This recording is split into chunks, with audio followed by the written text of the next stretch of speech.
Assalamualaikum warahmatullahi wabarakatuh.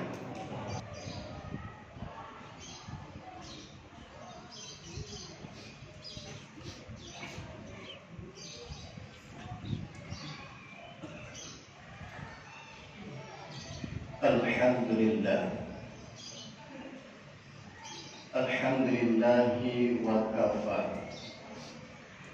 Assalatu wassalamu ala rasulihil mustafa wa ala alihi wa ashabihi ahli sidqi wal wafa.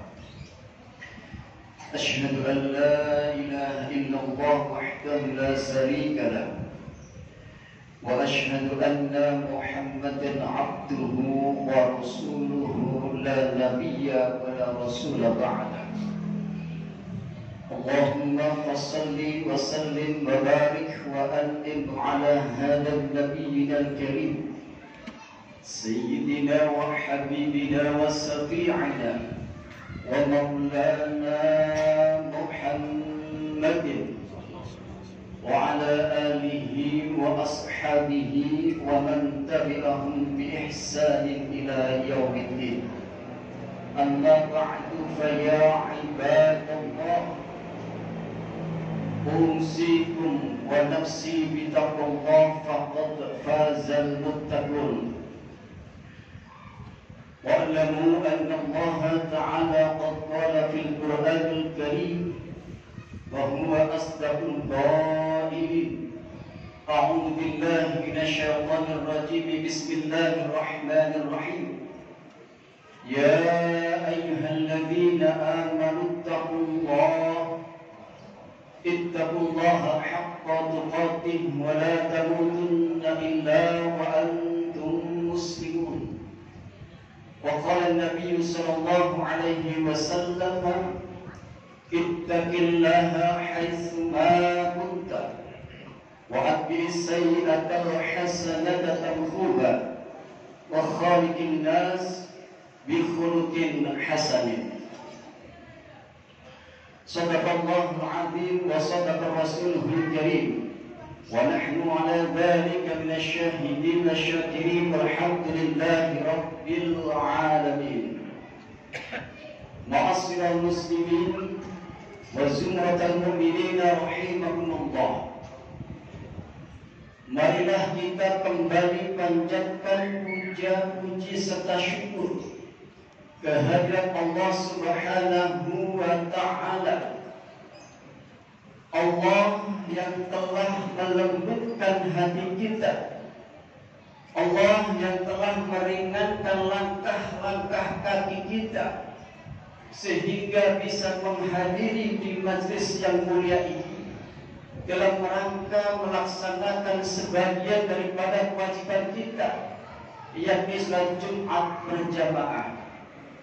Harapan dan doa kita mudah-mudahan setiap langkah-langkah kaki kita, baik dari rumah ataupun dari kantor, menuju ke masjid ini menjadi wasilah Allah ampuni segala dosa-dosa kita.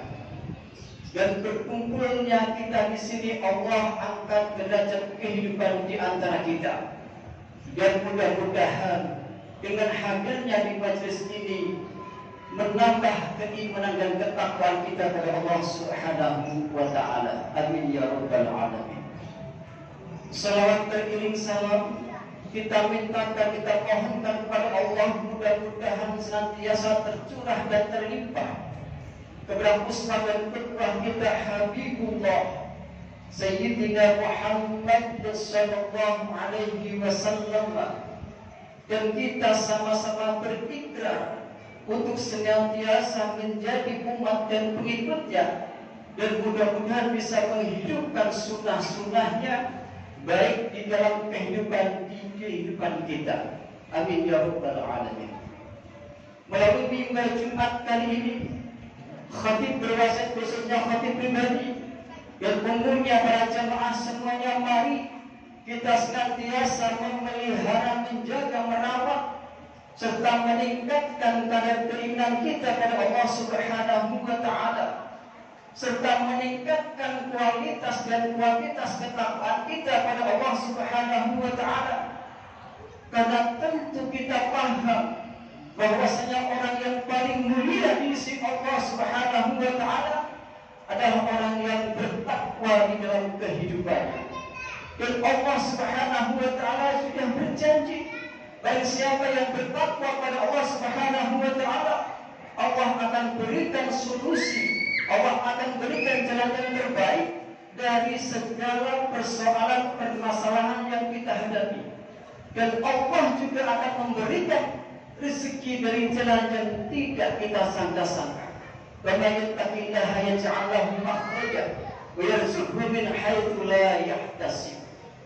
Ma'asyiral muslimin, ikhwatal iman rahimakumullah.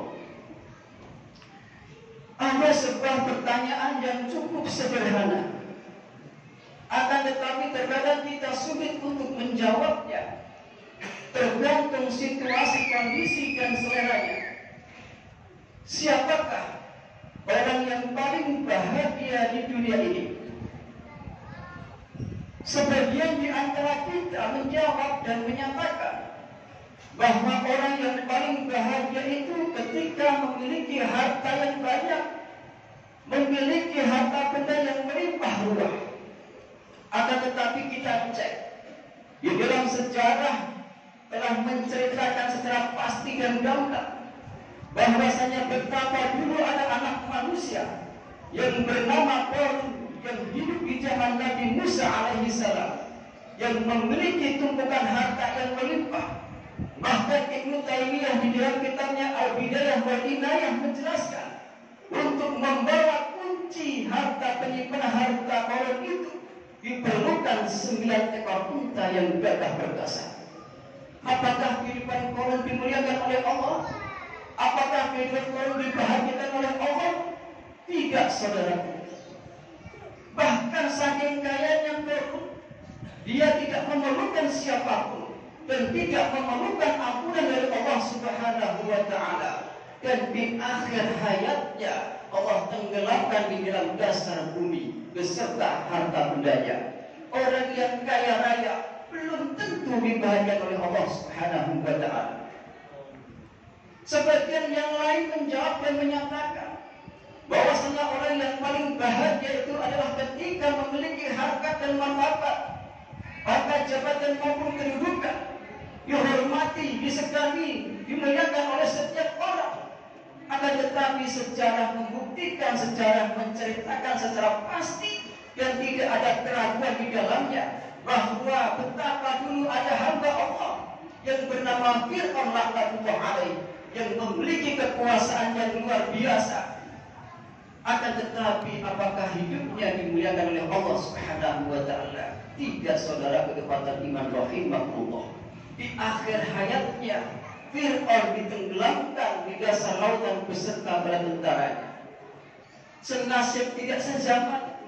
Ada pula hamba Allah yang bernama Namrud laknatullah alaih, yang hidup di zaman Nabi Ibrahim alaihissalam, yang memiliki kekuasaan luar biasa yang gagah perkasa. Apakah hidupnya dimuliakan oleh Allah? Tidak. Bahkan dia satu-satunya seorang yang tercatat di dalam sejarah, satu-satunya orang yang berusaha melakukan percobaan pembunuhan terhadap Tuhannya. Itulah Namrud laknatullah alaih. Allah matikan Namrud yang gagah perkasa itu dengan mengirimkan seekor nyamuk yang masuk melalui rongga hidungnya, bertahan selama seminggu dan terakhir tembus di jidatnya. Itulah Namrud, seorang yang gagah perkasa, memiliki kekuasaan yang hebat, tapi di akhir hayatnya tidak dimuliakan oleh Allah Subhanahu wa Ta'ala. Saudaraku ikhwatal iman rahimakumullah, kembali pertanyaan semula, siapakah orang yang paling bahagia itu? Syekh Ibnu Qudamah ditanya oleh salah seorang muridnya bahwa orang yang paling bahagia itu adalah ketika nafasnya sudah berhenti, akan tetapi amal kebaikan dan pahalanya terus dan terus mengalir untuk dirinya. Itulah orang yang paling bahagia. Mudah-mudahan kita semuanya termasuk digolongkan orang-orang yang ketika nanti nafas kita sudah berhenti atau alias sudah meninggal dunia, akan tetapi amal perbuatan pahalanya terus mengalir untuk diri kita. Amin ya rabbal alamin. Hadirin jamaah Jumat rahimahullah, sesungguhnya Allah Subhanahu wa taala tidak hanya sekedar mencatat amal ibadah kita, tidak, akan tetapi Allah pun juga mencatat bekas-bekas efek pengaruh dampak yang telah kita lakukan.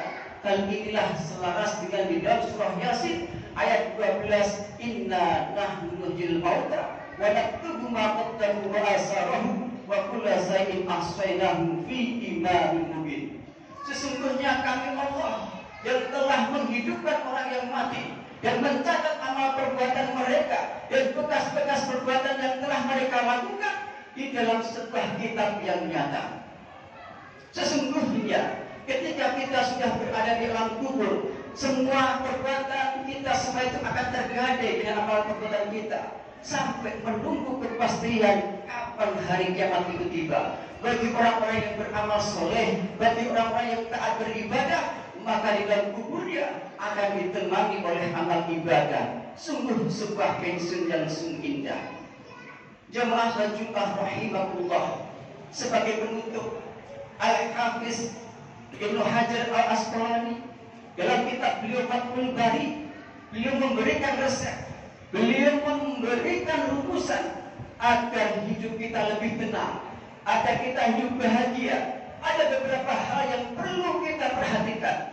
Yang pertama, agar hidup kita bahagia adalah janganlah kita sekali-kali, janganlah kita mati-matian mencari sesuatu yang tidak pernah kita bawa mati. Agama kita Islam sedikit pun tidak pernah melarang kita mencari kehidupan dunia. Justru sebaliknya, mengambil bagian daripada dunia adalah sebuah keharusan. Wabtaghi fima atakallahu daral akhirah wala tansa nasibaka minad dunya. Kemudian yang kedua, rahasia hidup untuk meraih kebahagiaan. Yang kedua, beramallah, bekerjalah, beribadahlah secara lillah agar Anda tidak mudah lelah. Segala sesuatu yang akan kita lakukan, baik ibadah, bekerja, beramal, hendaknya didasari dengan rasa lillahi ta'ala, hanya mengharapkan ridho dari Allah Subhanahu wa ta'ala. Dalam hal ini tentu kita berbicara mengenai ikhlas. Mengenai ikhlas ada dua sisi penting. Ikhlas merupakan salah sahnya amal diterimanya amal ibadah seseorang. Yang kedua, ikhlas itu merupakan barometer ukuran seseorang kebaikan ataupun kualitas ibadah di sisi Allah Subhanahu wa ta'ala. Kemudian yang ketiga, yang terakhir, agar hidup kita bahagia adalah kita boleh saja kehilangan sesuatu karena Allah, tapi jangan sampai kita kehilangan Allah karena sesuatu. Apapun yang kita miliki sekarang ini, saudara, semuanya adalah titipan. Ketika kita sudah meninggal dunia, maka jabatan yang kita banggakan nantinya akan digantikan oleh orang lain. Harta warisan kita yang melimpah akan menjadi rebutan ahli waris kita. Semua akan kita tinggalkan dan cuma satu wayang wahid, apa itu amal perbuatan kita. Mudah-mudahan Allah Subhanahu wa ta'ala memberikan kekuatan kita lahir maupun batin untuk senantiasa dalam perintah dan menjalankan Allah Subhanahu wa ta'ala sampai batas waktu yang Allah tentukan, yakni kembali menghadap kepadanya. Sesungguhnya hidup itu tidak hanya sekedar hidup ataupun hidup cuma sekedar menunggu mati, tapi hiduplah untuk zat yang maha hidup, yakni Allah Subhanahu wa ta'ala. Qul inna salati wa nusuki wa mahyaya wa mamati lillahi rabbil alamin. Aqulu qouli hadza fastaghfiruh innahu huwas samiul alim. Allahumma salli ala sayyidina Muhammad wa ala ali sayyidina Muhammad. Alhamdulillah walhamdulillahi summal alhamdulillah. Nahmaduhu wa nasta'inuhu wa nastaghfiruh ونعوذ بالله من شرور أنفسنا ومن سيئات أعمالنا من يهده الله فلا مضل له ومن يضلل فلا هادي له أشهد أن لا إله إلا الله وحده لا شريك له وأشهد أن محمدا عبده ورسوله لا نبي بعده اللهم صل وسلم على سيدنا محمد وعلى آله وصحبه أجمعين أما بعد فيا أيها الحاضرون رحمكم الله اتقوا الله حق تقاته ولا تموتن إلا وأنتم مسلمون وقال الله تعالى في القرآن الكريم أعوذ بالله من الشيطان الرجيم إن الله وملائكته يصلون على النبي يا أيها الذين آمنوا صلوا عليه وسلموا تسليما اللهم صل وسلم على سيدنا محمد في الأولين والآخرين وبارك وسلم رضي الله تبارك وتعالى عن كل صحابة رسول الله أجمعين